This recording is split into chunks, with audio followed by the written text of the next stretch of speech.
మిత్రులారా అందరికీ నమస్కారం.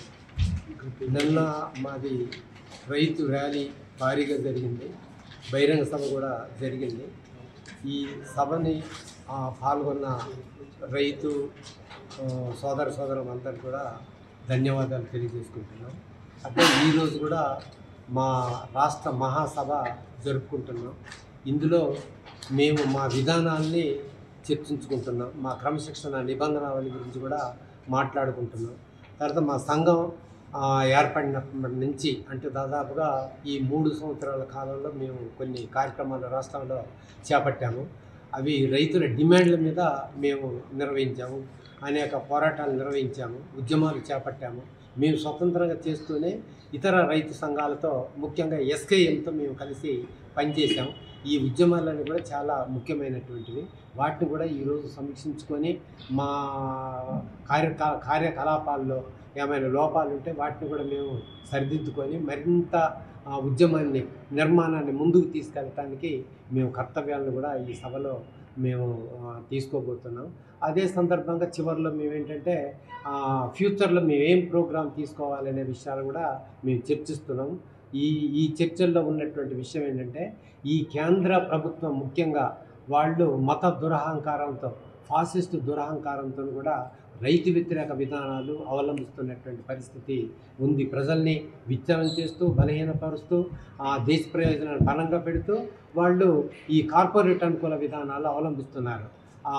వీటిని మేము తీవ్రంగా ఖండిస్తున్నాం. ముఖ్యంగా ఈ మధ్య వ్యవసాయానికి, రైతాంగానికి తీవ్రంగా నష్టపెట్టే, వ్యవసాయాన్ని వీడే అటువంటి విధానాల్లో భాగంగా బ్రిటన్ తోటి, అమెరికా తోటి వాళ్ళు పరస్పర ఒప్పందాలనే పేరుతోటి వాణిజ్య ఒప్పందాలు చేస్తూ ఉన్నారు. ఇవి వాణిజ్య ఒప్పందాలు కాదు, మన భారత రైతాంగం మీద, వ్యవసాయ రంగం మీద దాడిగా మేము భావిస్తూ ఉన్నాము. ఇది మనకి చాలా నష్టకరమైనటువంటిది.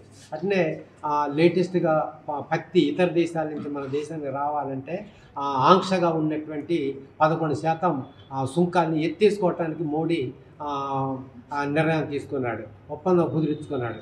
ఇది మరింత నష్టకరమైనటువంటిది. ఇది మన రైతాంగం దివాలా తీసే విషయంగా మేము భావిస్తున్నాం. ఇలాంటివన్నీ కూడా రద్దు చేసుకోవాలని మేము కోరుతా ఉన్నాం. అట్లే పత్తిని మన భారతదేశంలో సిసిఐ అని చెప్పి ఇది ప్రభుత్వ సంస్థ కొంటా ఉంది. అసలు ఎంఎస్పి నిర్ణయం తక్కువగా ఉంది.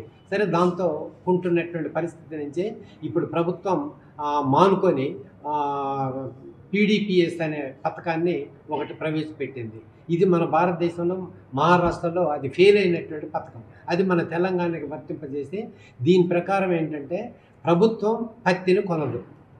ఏమైనా నిర్ణయించిన ధరకని ఈ కొన్న ధరకి మధ్య ఏమైనా వ్యత్యాసం ఉంటే ప్రభుత్వం చెల్లిస్తుందని తీయగా చెప్తున్నారు. కానీ ఇది ఇంత చక్కగా అమలు జరిగి ఉంటే ఒక చోట ఎందుకు ఫెయిల్ అయింది అనే ప్రశ్న ఉదయిస్తుంది. కనుక అది సరైనటువంటి కాదు, సిసిఐ కొనాల్సినటువంటి అవసరం ఉంది. అట్లే జాతీయ మార్కెట్ విధానం అని చెప్పి ప్రభుత్వం తీసుకొస్తుంది. ఇది 2020-21లో రైతులు బాగా తీవ్రంగా వ్యతిరేకించి ఓడించినటువంటి 3 రైతు వ్యతిరేక నల్ల చట్టాల స్థానంలో ఇది తీసుకొస్తున్నారు. ఇవన్నీ కూడా రైతు వ్యతిరేక, సాగు వ్యతిరేక విధానాలుగా మా సంఘం ఏఐయుకేఎస్ భావిస్తున్నది.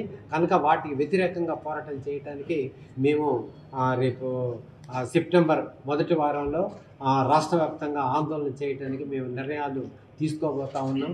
ఈ నిర్ణయాల్లో ఇవి రైతు అనుకూలం కాబట్టి, ప్రభుత్వ వ్యతిరేకం కాబట్టి ఇందులో రైతులు పెద్ద ఎత్తున పాల్గొని వీటిలో విజయవంతం చేసి ఈ పాలక వర్గాల యొక్క రైతు వ్యతిరేక విధానాన్ని తిప్పికొట్టడానికి ముందుకు రావాలని మేము రైతాంగానికి మేము విజ్ఞప్తి చేస్తున్నాం. ఈ సందర్భంగా ముఖ్యంగా మహబూబ్నగర్ జిల్లా వలస జిల్లా, ఎడారి జిల్లాగా ఒక రకమైనటువంటి పేరు ఉంటున్నటువంటి పరిస్థితి మనకు అందరికీ తెలుసు. ఈ దాన్ని పరిష్కారం చేయాలని చెప్పి కొట్లాడితే పాలమూరు రంగారెడ్డి ఎత్తిపోతల పథకాన్ని తీసుకుని వచ్చారు. పాలమూరు రంగారెడ్డి ఎత్తిపోతల పథకానికి అది 2016లో ప్రారంభమైతే ఇప్పటి 10 సంవత్సరాలైనా ఎక్కడ వేసిన గొంగలు అక్కడే అనే రకంగా తయారై కూర్చున్నది. అక్కడక్కడ రిజర్వాయర్ల నిర్మాణం అయితే చేసి పెట్టిండ్రు. వాటికి కేటాయించినటువంటి నిధులు ఏవైతే ఉన్నావో వాటిని మరి ఏం చేస్తారు, ఎట్లా అనే సంగతి కూడా ఇప్పటికి ఒక సరి అయిన పరిష్కారం చేయకుండా ఉంటున్నారు. ముఖ్యంగా నిర్వాసితుల సమస్య ఏదైతే ఉందో ఆ నిర్వాసితులకు ఉదండపూర్లను అయితేనేమి, అదే రకంగా కొత్తగా చేపట్టినటువంటి నారాయణపేట కోడంగల్ ఎత్తిపోతల పథకంలో వచ్చినటువంటి భూములకు సంబంధించిన విషయం అయితే ఏమి, ఆ రైతులకు ఇవ్వాల్సిన నష్టపరిహారాన్ని అంటే నిర్వాసితులకు ఇవ్వాల్సినటువంటి పరిహారం విషయం లోపల ప్రభుత్వం సరియైన విధానం రూపొందించుకోకపోవడం వల్ల రైతులు రోడ్లపైకి ఎక్కి ఆందోళన చేస్తున్నటువంటి పరిస్థితి ఉంది.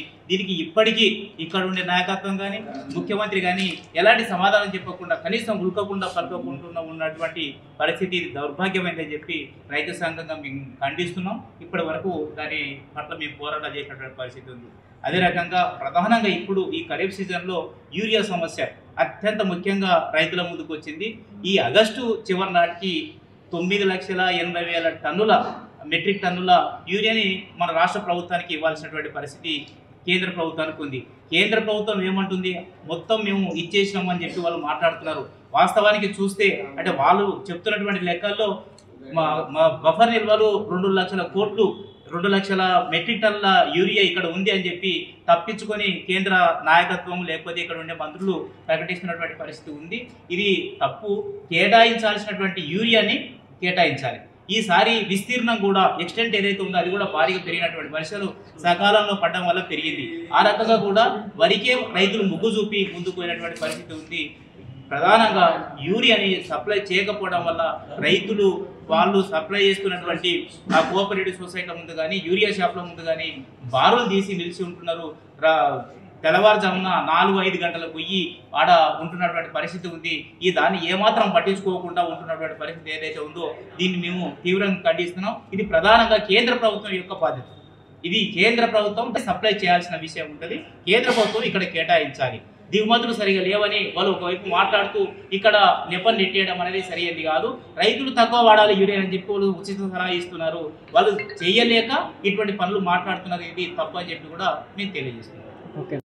మహబూబ్నగర్ జిల్లా కేంద్రంలో హాజరైన పాత్రికేయ మిత్రులు, ఎలక్ట్రానిక్ ప్రింట్ మీడియా మిత్రులందరికీ అఖిల భారత ఐక్య రైతు సంఘం మహాసభల సందర్భంగా ఉద్యమ అభినందనలు తెలియజేస్తూ ఉన్నాం. ముఖ్యంగా గత 2.5 సంవత్సరాల కాలంలో చేసిన పోరాటాలని సమీక్షించుకొని భవిష్యత్తు కర్తవ్యాలను రూపొందించుకొని వ్యవసాయ రంగాన్ని కార్పొరేట్ శక్తుల బారి నుండి రక్షించుకోవడానికి, రైతుల ఆత్మహత్య నివారణ చర్యల్ని చేపట్టడానికి ఉద్యమ కర్తవ్యాల్ని మేము రూపొందించుకోబోతూ ఉన్నాం. ఈ నేపథ్యంలో ముఖ్యంగా ఏదైతే 2014లో మోడీ సర్కార్ దేశ రైతాంగానికి, దేశ అశేష ప్రజానికానికి ఇచ్చిన హామీలు ఏ ఒక్కటి కూడా నెరవేర్చలేదని, వ్యవసాయ రంగం పైన ఆధారపడిన రైతులకు 2 ఆదాయం తెచ్చిపెడతానని చెప్పిన మోడీ సర్కార్ 2 నష్టం తీసుకొస్తుందని చెప్పేసి తన విధానాల్ని వ్యతిరేకంగా ఢిల్లీ కేంద్రంలో జరిగిన ఉద్యమం మనకు తెలియజేస్తూ ఉంది. సుమారుగా 750 మంది ఆ ఢిల్లీ ఉద్యమంలో చనిపోయారు. ప్రధానంగా ఎంఎస్పి గ్యారంటీ చట్టాన్ని తీసుకురావడం, అట్లాగే ఏదైతే దిగుమతుల సుంకాల్ని మన భారత వ్యవసాయ రంగానికి నష్టం తీసుకొచ్చే విధానాలకు వ్యతిరేకంగా ఆ ఉద్యమం కొనసాగింది. ప్రతి పంటని ప్రభుత్వమే కొనుగోలు చేసే విధానం కోసం ఆ ఉద్యమం కొనసాగింది. ఆ ఉద్యమ ఫలితంగా మోడీ భారత రైతాంగానికి క్షమాపణ చెప్పి 3 రైతు వ్యతిరేక చట్టాలని రద్దు చేస్తున్నట్టు ప్రకటించి దాని ఈరోజు ఏ ఒక్కటి హామీ కూడా నెరవేర్చకుండా రైతాంగానికి ద్రోహం చేశాడు, రైతాంగానికి మోసం చేశాడని చెప్తున్నాం. అదే సమయంలో గత 10 సంవత్సరాలు బీఆర్ఎస్ ప్రభుత్వం, కేసీఆర్ ప్రభుత్వం రైతాంగ వ్యతిరేకంగా వ్యవహరించిందని, రైతాంగానికి ₹1,00,000 రుణమాఫీ చేయడంలో విఫలం చెందిందని, రైతు బంధు ఇవ్వడంలో విఫలం చెందిందని వరంగల్ డిక్లరేషన్లో పేర్కొన్న రేవంత్ రెడ్డి తన అధికారంలోకి వచ్చిన తర్వాత 180 డిగ్రీలకు వ్యతిరేకంగా వ్యవహరిస్తూ ఉన్నాడు. ఇవాళ ₹15,000 2 పంటలకు రైతు భరోసా ప్రకటించి 12,000 కుదించి అందులో చాలామందికి ఇవ్వకుండా టెక్నికల్ లోపాలు చూపిస్తూ హామీని నీరుగారుస్తూ ఉన్నాడు. రెండవది 2 లక్షల రుణమాఫీ ఇవాళ 50% కూడా పరిపూర్తి కాలేదు. అట్లాగే అన్ని పంటలకు 500 రూపాయల బోనస్ ఇస్తానని చెప్పేసి మోసం చేశాడు. వడ్లల్లో వరి అది సన్నవరైనా దొడ్డివరైనా వరే, కానీ ఒక సన్నానికి మాత్రమే పరిమితం చేసి మిగతా పంటలకు కూడా ఇవ్వకుండా ఆ సన్నం వరి కూడా ఆ సన్నాలకు కూడా ఈరోజు కొనుగోలు కేంద్రాల్లో అమ్మకాలు జరిగిన వాటికే వర్తింపజేస్తూ ఉన్నాడు. ప్రైవేట్లో అమ్ముకున్న వాళ్లకు పట్టాదారుల పుస్తకాలు ఉన్నా కానీ దానికి వర్తింపజేయట్లేదు అనేది నేను గుర్తు చేస్తూ ఉన్నాం. ఒక రకంగా చెప్పాలంటే రేవంత్ రెడ్డి రైతాంగ వ్యతిరేక విధానాలను అవలంబిస్తున్నాడు. మోడీ విధానాలకు రేవంత్ రెడ్డి విధానాలకు ఏమాత్రం తేడా లేదని చెప్పేసి మేము గుర్తు చేస్తూ ఉన్నాం. పోడు భూములు ఇస్తానని చెప్పేసి పోడు భూములు పట్టాలు ఇస్తానని చెప్పేసి హామీ ఇచ్చాడు. ఆయన పెద్ద ఆయనే కుర్చీ చేసుకొని చెప్పేసి పరిష్కారం చేస్తా అన్నాడు. కుర్చీ పోయింది, ఈయన పరిష్కారం చేయకపోతే ఈయన కుర్చీ కూడా పోతుందని చెప్పేసి మేము గుర్తు చేస్తూ ఉన్నాం.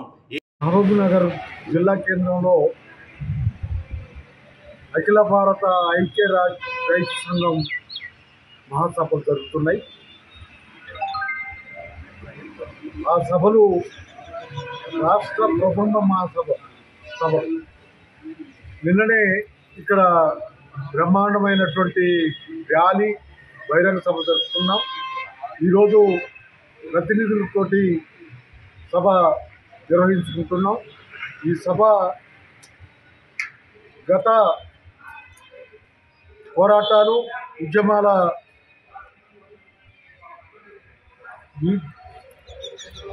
విజయాలు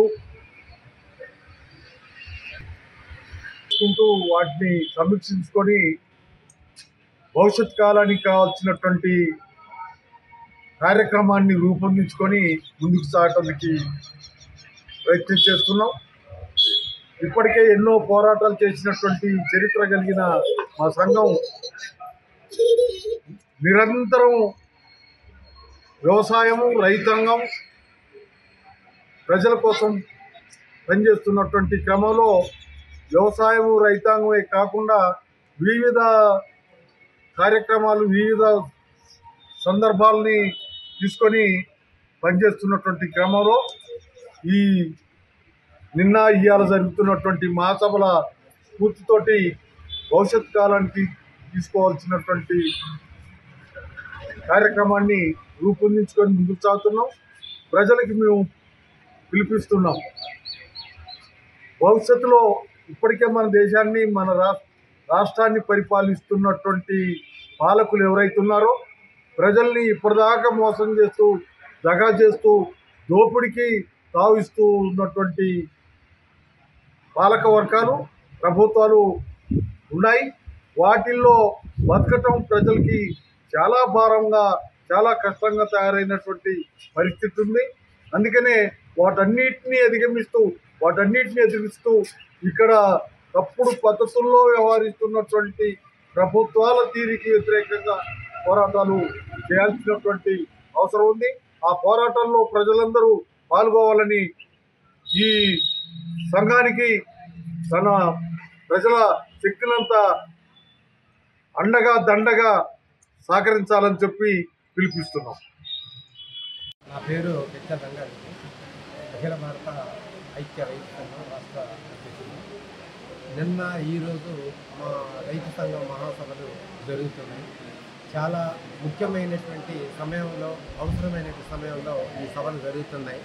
ఈనాడు కేంద్ర రాష్ట్ర ప్రభుత్వాలు పచ్చి రైతు వ్యతిరేక విధానాలు అవలంబిస్తూ ఉన్నాయి, కార్పొరేట్ అనుకూల విధానాలు అవలంబిస్తూ ఉన్నాయి.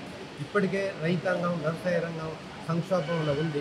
ఇప్పుడు ఈ పాలక వర్గాలు ముఖ్యంగా మోడీ తీసుకుంటున్నటువంటి రైతు వ్యతిరేక విధానాల వలన ఆత్మహత్యలు బాగా పెరుగుతాయి. ఈ వ్యవసాయాన్ని విడిచిపెట్టి పట్టణాలకు పారిపోయే పరిస్థితి ఏర్పడుతుంది.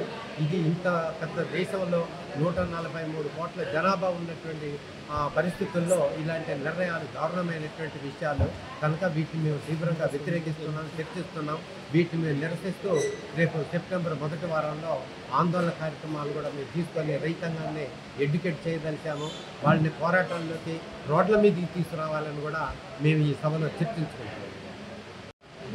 మహబూబ్ నగర్ పాత్రికేయ మిత్రులకు నమస్కారం.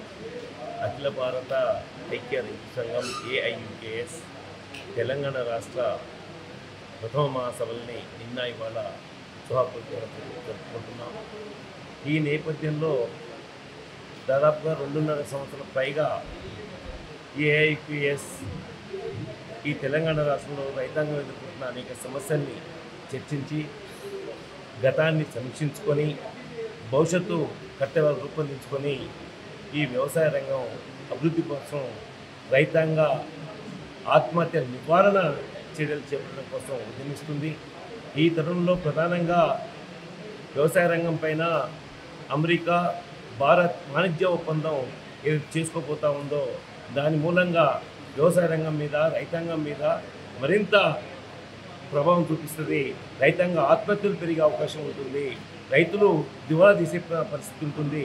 అందుకని ఈ వాణిజ్య ఒప్పందానికి వ్యతిరేకంగాను అట్లాగే 3 చట్టాలని రద్దు చేయాలని చెప్పేసి జరిగిన ప్రపంచంలోనే ఈ రైతాంగ ఉద్యమంలో ఒక సువర్ణ అక్షరాలతో రాయగలిగిన ఆ ఐక్య ఉద్యమం ఫలితంగా రైతాంగానికి క్షమాపణ చెప్పి 3 చట్టాలు రద్దు చేసినట్టు చెప్పేసి దానిలో ఈరోజు మరో రూపంలో నూతన వ్యవసాయ మార్కెట్ విధానం తీసుకొచ్చేసి కార్పొరేట్ శక్తులకు ఈ భూమిని వ్యవసాయ రంగాన్ని వ్యాపారాన్ని వాళ్ళ చేతిలో పెట్టడానికి ప్రయత్నం చేయబోతా ఉన్నారు. దీనికి వ్యతిరేకంగా ఏదైతే మోడీ రైతాంగ వ్యతిరేక విధానం వ్యతిరేకంగా ఆందోళన కార్యక్రమాన్ని కూడా మేము రూపొందించుకోబోతా ఉన్నాం. ఈ నేపథ్యంలో ప్రధానంగా వ్యవసాయ రంగంతో పాటు ఈరోజు వ్యవసాయ రంగం మీద ఆధారపడి వ్యవసాయ కూలీలు ఇవాళ అనేక లక్షల కుటుంబాలు దేశవ్యాప్తంగా కోట్ల కుటుంబాలు ఈరోజు ఉపాధి లేకుండా ఇలా అనేక పోరాటాల ఫలితంగా ఉపాధి హామీ పథకాన్ని తీసుకొచ్చి ఉపాధిని పొందుతున్న దాన్ని నీరు కాలుస్తూ ఉన్నారు. దీని మీద కూడా మేము కార్యాచరణ రూపొందించుకొని పెద్ద ఎత్తున ఆందోళన చేస్తామని చెప్పేసి ఈ సందర్భంగా మీకు గుర్తు చేస్తాము.